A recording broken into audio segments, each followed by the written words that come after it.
You can have what you want in 5 years. But there's 2 conditions. You have to know what it is, and you have to aim at it. Figure out what you want. Write it down. Figure out what you could do to start moving towards that, okay? Do that with your family relationships. Do that with your friendships. Do that with your career. Do that with your education. Think about your misuse of alcohol and drugs and other things that might drag you down. You want to drink? Okay, what do you mean by that exactly? How often? How much is too much? How are you going to constrain that and why? Develop a vision. And you have to do that in dialogue with yourself, right? It's like, if I could have what I wanted, what would satisfy me? And you might think, well, I could never get that. And I could say, well, maybe not, but I'll tell you one thing, man. You can move towards it. And I know almost all the pleasure is in the moving toward. But if you set up a goal that you think is, you know, just on the edge of conceivability, then every time you move even a tiny bit towards that, you're going to think, good work, man, good work. You get a little kick from that. You get a little stronger from that. You should be afraid of taking risks and pursuing something meaningful. But you should be more afraid of staying where you are if it's making you miserable. You're paying a price by sitting there being miserable. You might say, well, the devil I know is better than the one I don't. It's like, don't be so sure of that. The clock is ticking. And if you're miserable in your job now and you change nothing, in 5 years, you'll be much more miserable and you'll be a lot older. It's a moral obligation to pursue what you find meaningful. And that doesn't mean it's easy. It might require sacrifice. If you need to change your job too, let's say you have a family and children and a mortgage, you have responsibilities. You've already picked up those responsibilities. You don't just get to walk away scot-free and say, well, I don't like my job, I quit. That's no strategy. But what you might have to do is you think, well, this job is killing my soul. All right, so what do I have to do about that? Well, I have to look for another job.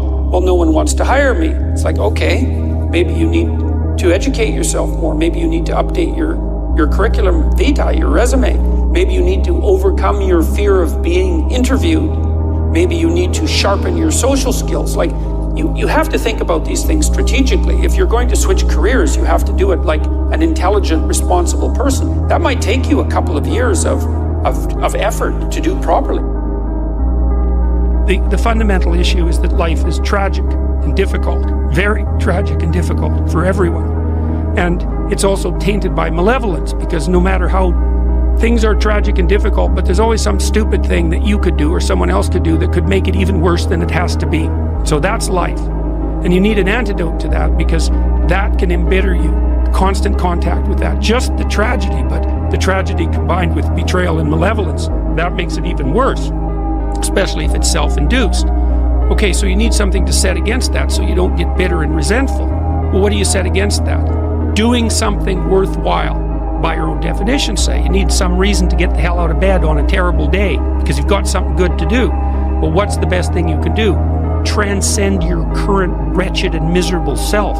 There's meaning to be found in that, and that's a meaning that's associated with responsibility. If you're going to be a fighter, you have to want to win, and you have to want to hurt people. I mean, not for the sake of hurting them. That's what makes you different than an evil person.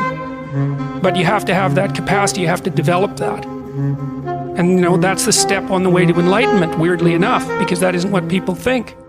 Part of spiritual development is to recognize the satanic tendencies that characterize you and to fully wrestle with them and to integrate them. That's the thing. It's not so much to cast them away.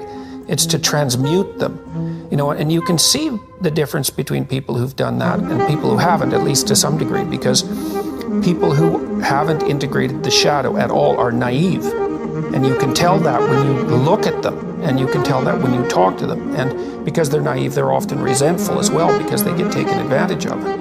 And someone who's integrated that more, they're dangerous in the martial arts sort of way, which is they're dangerous, but they don't have to use it, because their presence radiates implicit potential for havoc, and that's really necessary. It's one of the things that gives people self-respect. If you're harmless, you're not virtuous. You're just harmless. You're like a rabbit. A rabbit isn't virtuous. It's just can't do anything except get eaten. It's not virtuous. If you're a monster and you don't act monstrously, then you're virtuous. But you also have to be a monster. Well, you see this all the time. Harry Potter's like that too. It's like he's flawed, he's hurt, he's got evil in him. He can talk to snakes, man. He breaks rules all the time. All the time. He's not obedient at all. But, you know, he has a good reason for breaking the rules. And if he couldn't break the rules, him and his little clique of rule-breaking, you know, troublemakers, if they didn't break the rules, they wouldn't attain the highest goal. So it's very peculiar, but it's a very, very, very, very common mythological notion.